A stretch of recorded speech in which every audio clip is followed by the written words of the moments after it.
Mariing itinanggi ng Department of Tourism ang anumang kaugnayan nito sa isang magazine cover na tampok si Tourism Secretary Cristina Garcia Frasco na naging sentro ng batikos online. Narito ang balita ni Jason Rubrico. Usap-usapan sa social media ang isang magazine cover kung saan si Tourism Secretary Cristina Garcia Frasco ang naging tampok dahilan upang umani ito ng batikos mula sa ilang netizens. Anila, imbes na ang mga magagandang tourist spot ang ibida, bakit si Frasco umano ang ibinalandra? Pero giit ng Department of Tourism, hindi umano sila ang nagkontrata, nagbayad, nagutos o nagdirekta sa paggawa ng cover at feature story ng magazine.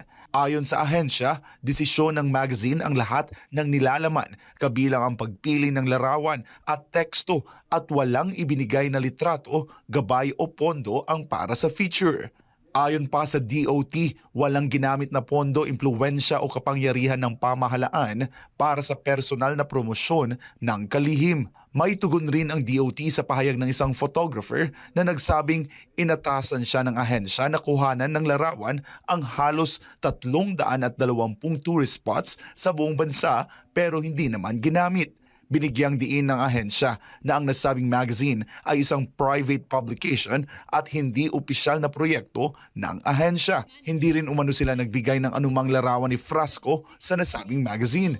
Sabi ng ahensya na hindi kailanman nag-instruct, pumili, nag-aproba o nag-endorso ang ahensya ng anumang larawang gagamitin ng magazine. Sa huli, iginit ng ahensya na ang pagpapakalat ng maling impormasyon at maling pag-uugnay sa ahensya ay may seryosong epekto sa tiwala ng publiko.